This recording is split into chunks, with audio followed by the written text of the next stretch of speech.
وهدى ورحمة للمؤمنين. اعوذ باللہ من الشیطان الرجیم، بسم اللہ الرحمن الرحیم۔ آیت نمبر 152۔ وَلَقَدْ صَدَقَكُمُ اللَّهُ وَعْدَهُ، اللہ نے تو اپنا وعدہ سچ کر دیا تھا۔ جب احد کی جنگ ختم ہوئی، اتنا مسلمانوں کو نقصان، تکلیف، دل بھی زخمی تھے، زخموں سے چور، صحابہ کرام جو تھے ان کو دفنا رہے تھے، کوہرام مچا ہوا تھا، تو طرح طرح کے خیالات آ رہے ہوں گے نا دل میں کہ اللہ تعالیٰ نے تو وعدہ کیا تھا کہ جنگ جیتیں گے۔ جب نبی صلی اللہ علیہ وسلم نکلے تھے احد کے لیے تو انہوں نے مسلمانوں کو بتا دیا تھا کہ اللہ تعالیٰ کی مدد آئے گی، مسلمان یہ جنگ جیت جائیں گے۔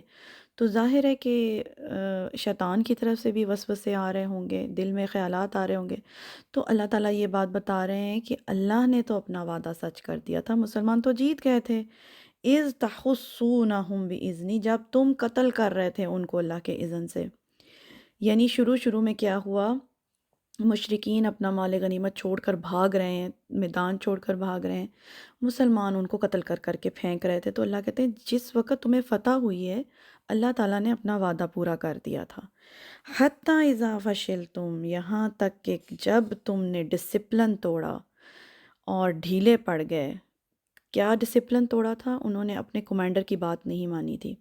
اصل میں نبی صلی اللہ علیہ وسلم نے درے پہ 50 لوگوں کو مقرر کیا، ان کا کمانڈر بنایا تھا عبداللہ بن جبیر رضی اللہ عنہ کو۔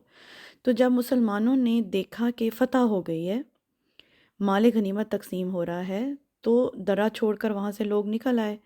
تو عبداللہ بن جبیر رضی اللہ عنہ مسلمانوں کو بلاتے رہے کہ نبی صلی اللہ علیہ وسلم کا حکم نہیں ہے، ابھی نہیں جا سکتے۔ تو ان کی نافرمانی کی مسلمانوں نے، نبی صلی اللہ علیہ وسلم کی اس طرح سے نافرمانی نہیں ہوئی کہ انہوں نے تعویل کر لی تھی مسلمانوں نے کہ نبی صلی اللہ علیہ وسلم کا حکم تھا کہ اگر ہمیں شکست بھی ہو جائے تب بھی درہ نہیں چھوڑنا۔ تو انہوں نے اس بات کی جسٹیفیکیشن یہ کر لی مسلمانوں نے کہ یہ تو شکست ہونے کی صورت میں حکم تھا، ابھی تو فتح ہو گئی ہے، تو اس لیے انہوں نے درہ چھوڑ دیا۔ تو در حقیقت انہوں نے جو نافرمانی کی وہ اپنے کمانڈر کی۔ اللہ کے بعد رسول صلی اللہ علیہ وسلم کا حکم ماننا ضروری ہوتا ہے۔ نبی صلی اللہ علیہ وسلم کے بعد اگر نبی صلی اللہ علیہ وسلم اپنا کوئی حاکم یا امیر یا کمانڈر بناتے ہیں تو پھر مسلمانوں کو چاہیے کہ وہ اس کمانڈر کی جو ہے وہ بات مانیں، اسی طرح ڈسپلن قائم رہتا ہے۔ تو مسلمانوں کو عبداللہ بن جبیر رضی اللہ عنہ بلاتے رہے، پکارتے رہے کہ نبی صلی اللہ علیہ وسلم کا حکم نہیں ہے، ابھی نہیں چھوڑنا درہ، انہوں نے لیکن درہ چھوڑ دیا۔ تو اس سے پہلے تک تو اللہ کہتے ہیں میں نے اپنا وعدہ پورا کر دیا تھا، لیکن جب تم نے ڈسپلن توڑا، وَتَنَازَعْتُمْ فِي الْأَمْرِ، اور تم نے جھگڑا کیا اس معاملے میں، کون سے معاملے میں؟ وہ جو درہ چھوڑنے والا معاملہ تھا۔ وَعَصَيْتُمْ، اور نافرمانی کی تم نے، یعنی اپنے کمانڈر کی نافرمانی کی۔ مِن بَعْدِ مَا أَرَاكُمْ مَا تُحِبُّونَ، جب تم نے دیکھ لیا اسے جسے تم پسند کرتے تھے۔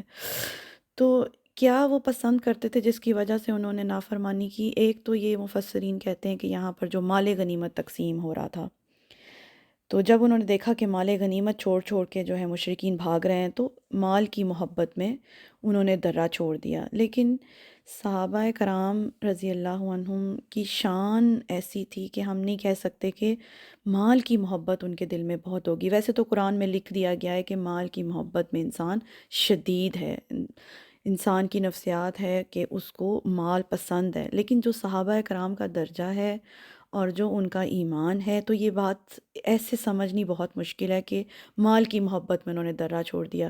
یہ بھی ہو سکتا ہے کہ جب انہوں نے یہ دیکھا کہ فتح ہو گئی ہے ہمیں، تو اس خوشی میں انہوں نے درہ چھوڑ دیا، یہ بھی اس کا جو ہے مطلب ہو سکتا ہے۔